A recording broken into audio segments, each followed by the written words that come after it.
Halo sobat semua, hari ini saya punya 3 berita terbaru dan terupdate tentang Prabowo dan Gibran Raka Buming Raka.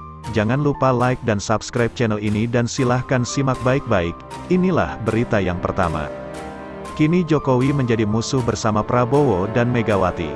Pegiat media sosial Denny Siregar mengungkapkan bahwa langkah Capres nomor urut 2 Prabowo Subianto untuk menahan gerakan Presiden Joko Widodo adalah dengan menggandeng PDIP. Pasalnya, Jokowi sempat ingin menghancurkan dan telah mengkhianati PDIP yang membuat Megawati Soekarnoputri sangat sakit hati. Dan menurut Denny, drama pemilu 2024 sekarang baru dimulai. Lalu langkah apa yang akan dilakukan Prabowo sekarang untuk menahan gerakan Jokowi nanti? Tentu menggandeng musuh utama Jokowi, partai besar yang sempat mau dihancurkan Jokowi dan dikhianati sampai ke ujung jari yaitu PDI Perjuangan, ucapnya.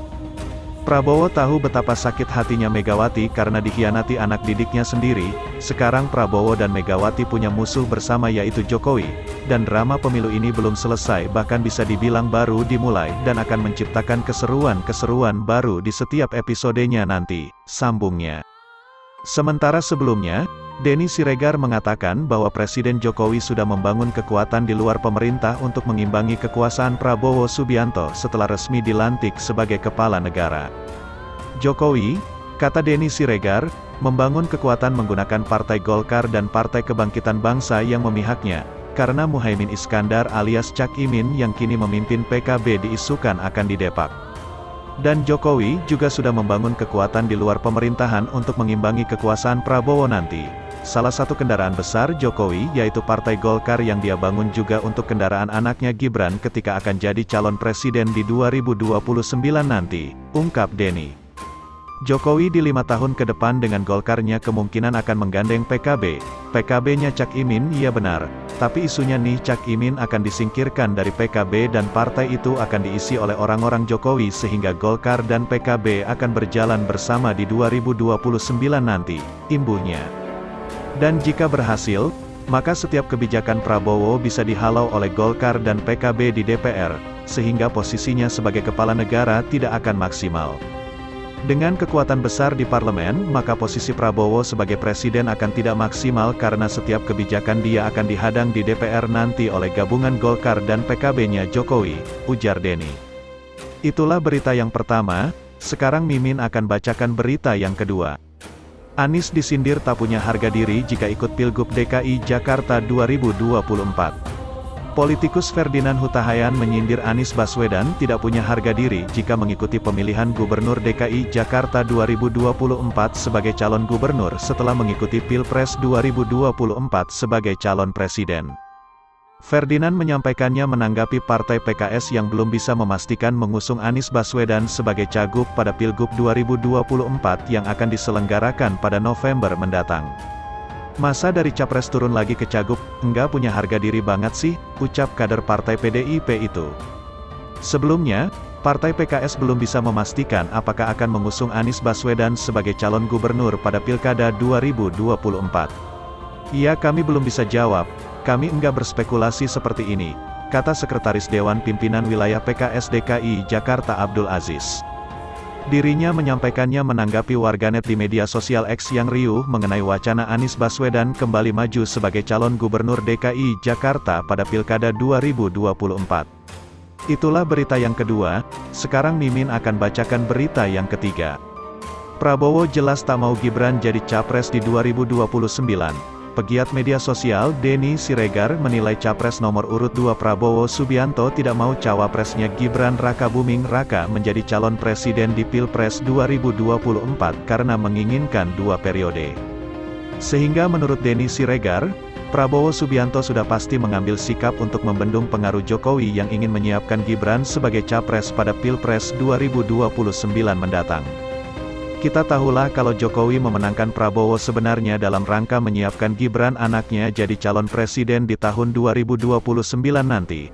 Dan Prabowo jelas tidak akan mau karena dia juga berniat untuk menjabat presiden kalau bisa dalam 2 periode, ujarnya.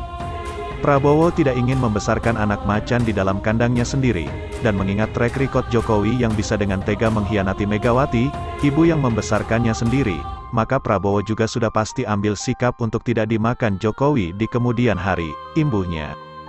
Sementara itu, peneliti senior Pusat Riset Politik Badan Riset dan Inovasi Nasional, BRIN, Firman Nur menilai Prabowo Subianto ingin membangun kekuatan penyeimbang untuk membendung pengaruh politik dari luar, termasuk Presiden Jokowi terkait seringnya bertemu Ketua Majelis Tinggi Partai Demokrat SBY. Ada tendensi Prabowo sedang membangun balance of power, keseimbangan kekuasaan di dalam kubu pengusungnya. Hal itu penting supaya dia benar-benar bisa menjadi leader, pemimpin, ketimbang hanya pelaksana keinginan Jokowi, kata Firman. Untuk diketahui, Prabowo Subianto telah menemui SBY sebanyak 2 kali dalam sepekan terakhir.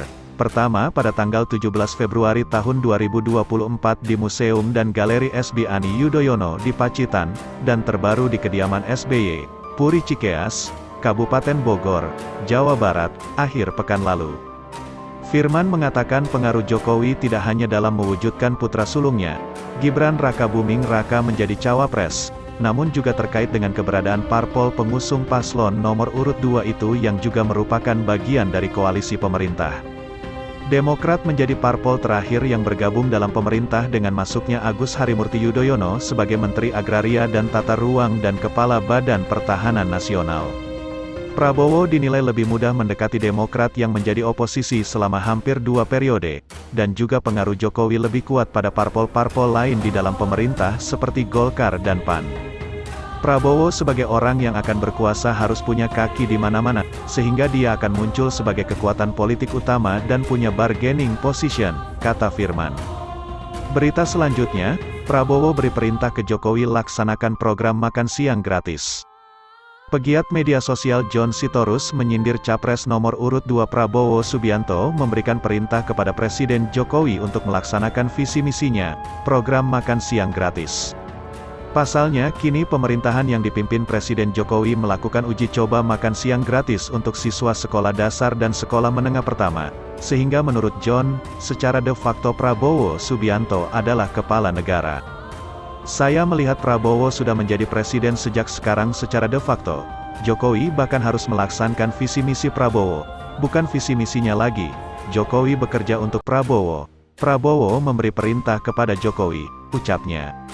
Seperti diketahui, Kementerian Koordinator Bidang Perekonomian dan Pemerintah Daerah melakukan uji coba program makan siang gratis terhadap siswa SD dan SMP di SMP Negeri 2 Curug, Tangerang pada hari Kamis.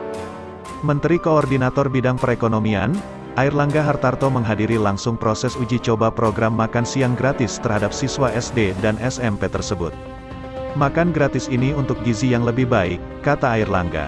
Diketahui program makan siang gratis merupakan program yang ditawarkan paslon nomor urut 2 Prabowo Subianto Gibran Raka Buming Raka. Namun Airlangga tidak mau mengaitkan uji coba tersebut dengannya. Ia menyebut program makan siang gratis merupakan bagian dari pemerintah untuk mencapai Indonesia Emas 2045.